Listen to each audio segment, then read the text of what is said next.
Hi everyone and welcome back to Carla. In today's video we're finally tackling the hull. Marking trouble spots, measuring thickness and making some tough decisions. But it's not all work. We're also taking out our new rowboat for a quick sail and some much needed family time. If you're enjoying our videos, don't forget to hit that like and subscribe button. It really helps us out a lot. Well, it's finally time to have a look at the mysterious patches we have on the hull in here. As some of you might remember, we've shown them before. We have these 3 patches up here and 2 put on down here. Today I think we'll try to find out what's going on. If they're just put on top and it's thin underneath, yeah, well, we'll see. I brought out the measuring device, so I'll grind off some spots and then we'll measure the whole thickness around the patches, because I want to cut out all of the patches and everything, but I want to cut away enough. I don't want to cut away a little and then be surprised and we have to go further. And so let's have a look. We'll also have a look down here. Down here I don't want to cut away too much because we have concrete behind it. So if it's the right thickness, we'll let it be. If not, we'll have to remove it and then take it from there. So let's bring out the grinder. Well, I brought out the grinder. I did the grinding. I forgot to turn on the camera.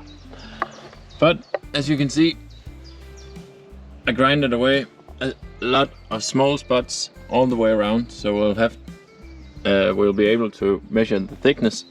I also grinded away some spots around this one. I grinded away down here. I think actually maybe here down here we've had another, I think this is a bolt.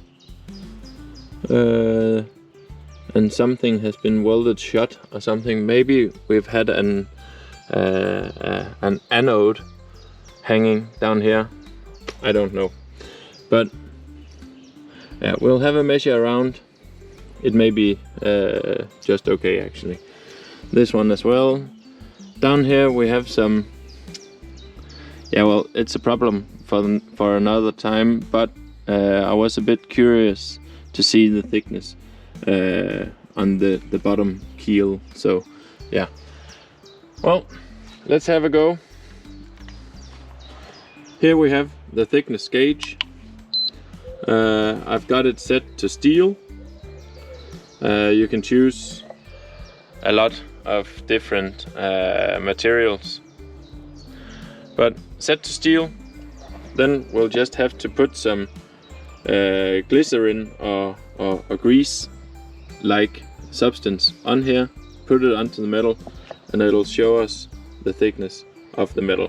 I just tried it in the workshop because it's a long time since it's a long time ago since we did it last, so I just wanted to try and it works. So let's have a go.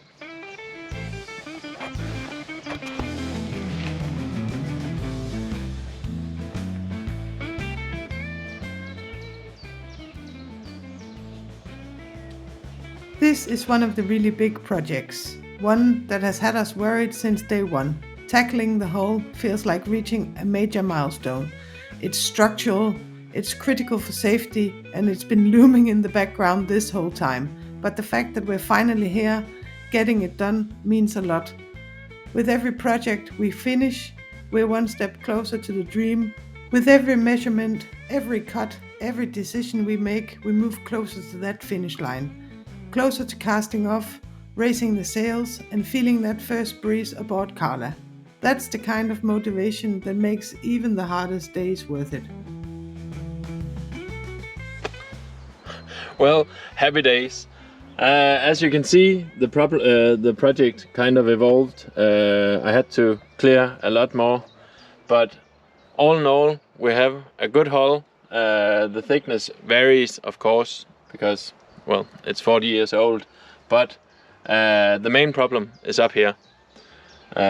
we definitely need to change out a plate up here. I think we'll cut out a square to start, and then we'll see if we have to change maybe a small band underneath it. Over here we definitely have to cut out this and change this one as well.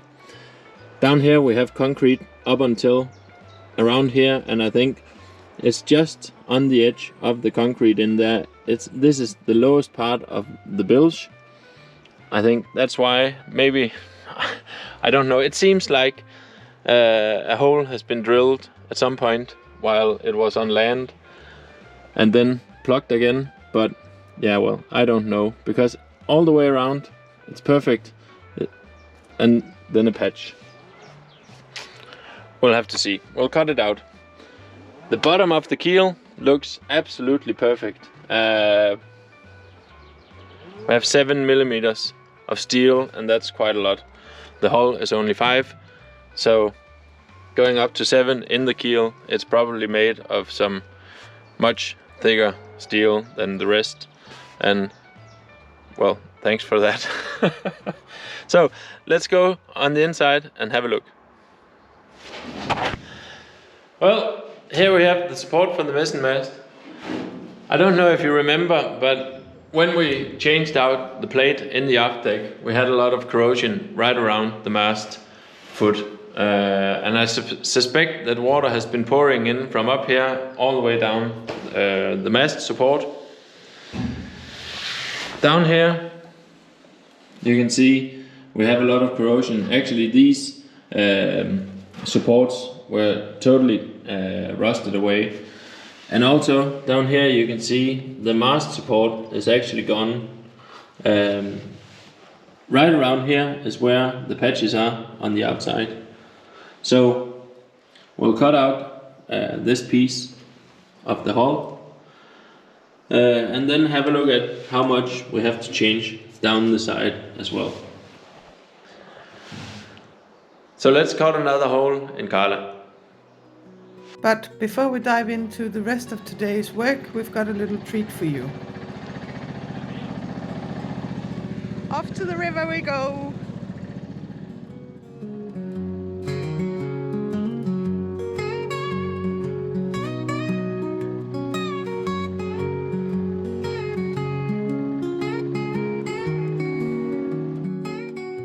Ever since we decided to move in here with my parents, we have talked about going sailing on the river. We wanted some kind of small boat, something simple, just to get out on the river on nice days and enjoy the water together as a family. And now we finally can, because we got ourselves this little rowboat. So the other day we wanted to take her out for the very first time, but we had unfortunately overestimated Klaus's strength when we thought that he would be able to row us against the current. Turns out, not so much. So we made a quick decision and picked up a tiny 0.8 horsepower electric outboard engine, just enough to help us along when the current says otherwise. She's not Carla and she's not fancy, but that day we finally set out on our first little waterway adventure together as a family. Just the 5 of us, floating down the river on a sunny afternoon with a gentle breeze, no screens, no distractions, just a sense of calm, laughter, and time to be fully present with each other. After so many days of long boat work, covered in dust, chasing deadlines, this small escape reminded us why we're doing all of this. It may have been a short trip, but it gave us a big sense of peace, a fresh wave of motivation. These are the moments we're working toward, and we can't wait for the day that we get to have more of them once we finish with Carla.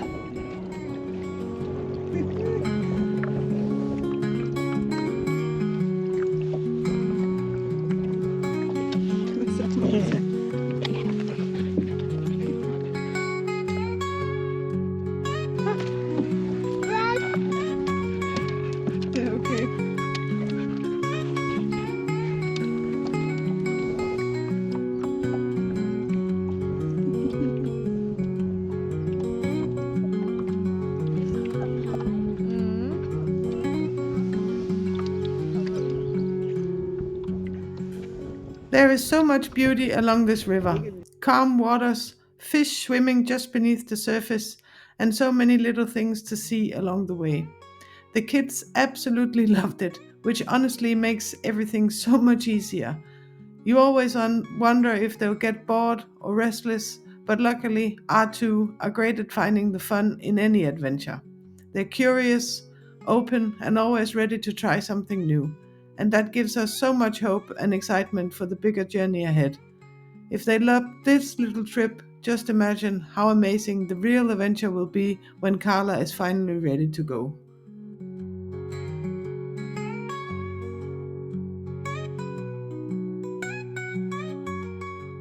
We found the perfect little spot to stop for lunch. A quiet place by the river with a playground for the kids to run around and burn off some energy.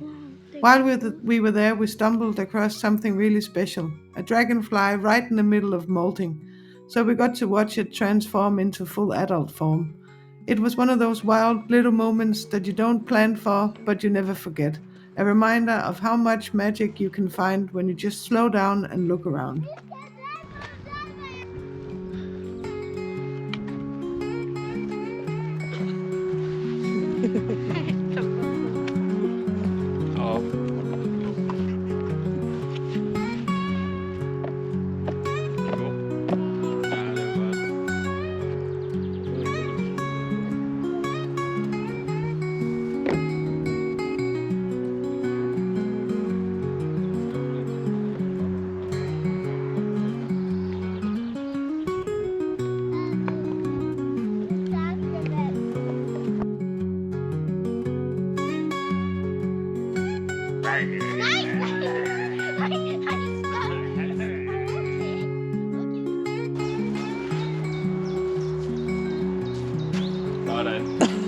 Okay.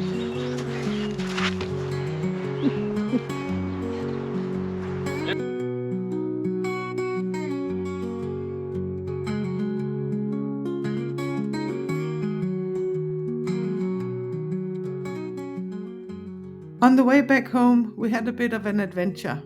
We left Nicolina on the bridge pillar in the middle of the river. Alan was not too happy about that. He was pretty sure we'd left her there forever.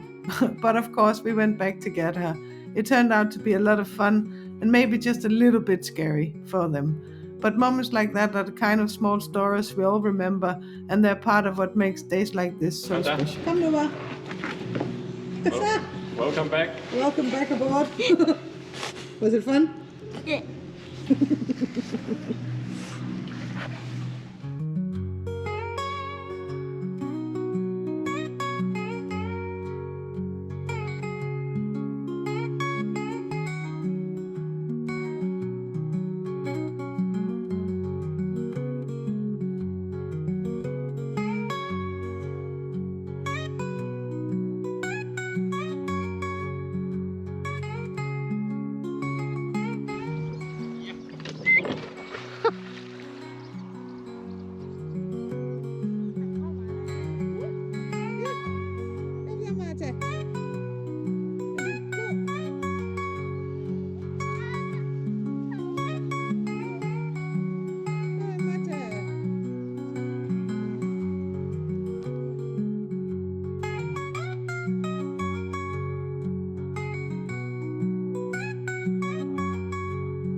So yeah, I hope you enjoyed our little trip as much as we did, but now I think it's time to get back to the real work and let Klaus cut yet another hole in Carla.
we have another hole in Carla. Okay, now that we have a hole into the boat, we cut this out, and the edges actually look really fine. But well, we knew that already because I measured it, but it's always nice to see anyhow. But before we decide how much we have to take off this edge, I want to go down at least 5 centimeters, but maybe more. Before we decide how much, there is a tendency of a little thinner metal in the plate all the way down to here. And I could be afraid that the water that has come down from the mast in there has penetrated into between the concrete and the metal. And if we're really unlucky, we have water down here. So, to see if we do have any water down here, and that might actually be why we have these small weldings, we'll drill a hole. We'll drill a hole and see if there's any water coming out. If it's dry concrete and everything, we'll weld it back up again. No harm done. But if there's water down there, well, we'll have to make some plan of maybe changing this whole plate. But we'll wait, making all the plans. For now, let's drill a hole.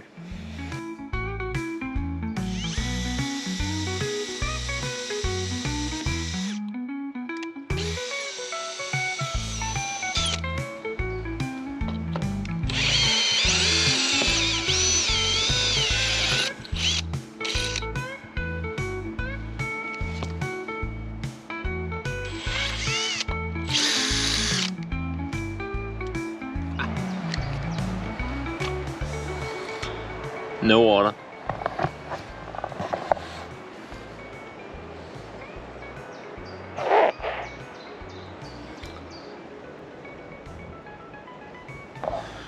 And it's a nice and thick plate as well. Before you had these measuring devices as I used today, this is actually the way to measure the thickness of the hull. Simply drill a hole in it and see the thickness. And this also confirms what the meter told me, the measuring device. So it definitely seems like we have around 5 millimeters of steel here, and that's also what it told me down here. It said 4.7, so I believe it's true. Perfect.